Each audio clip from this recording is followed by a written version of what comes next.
As I tape this commentary, no one really knows whether the summit between North Korea and the United States will actually take place. The ostensible reason, of course, given by Trump is the denuclearization of North Korea. One wonders about that. And of course, Trump has pulled out of the pact around Iran, claiming that he wants to put more pressure on Iran to get them to contain their nuclear expansionist aims. But in the process of focusing on those two countries, there are hypocrisies inherent that have to be dealt with, two in number. Number one, what about all the other nuclear powers?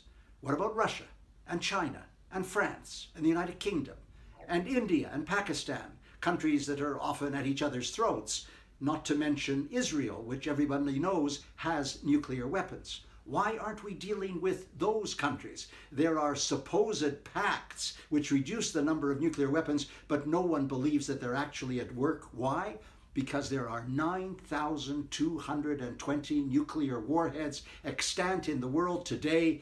They can be triggered instantaneously at any moment, and we're not doing anywhere near enough to contain them. But then the second area of hypocrisy is what's happening within the United States itself. Last February, the Pentagon issued a paper indicating pretty obviously that they weren't interested in nuclear containment, they were interested in nuclear expansion. And that's what's happening. There is a process underway called hypersonic glide vehicles, which will travel at more than a mile a second to deliver warheads. That is part of the Pentagon's plan. Even more extraordinarily, which drives this commentary, was an article in the New York Times last week which indicated that both in South Carolina and in New Mexico, the existing nuclear plants are being retuned to produce what are called, now I had no idea of these things, pits.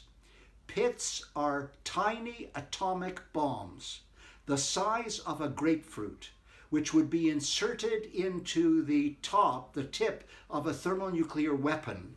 And when the weapon is discharged and hits the ground, the extraordinary explosion of the atomic pit in the nuclear warhead will cause a thermonuclear explosion equivalent to 1,000 times that of Hiroshima.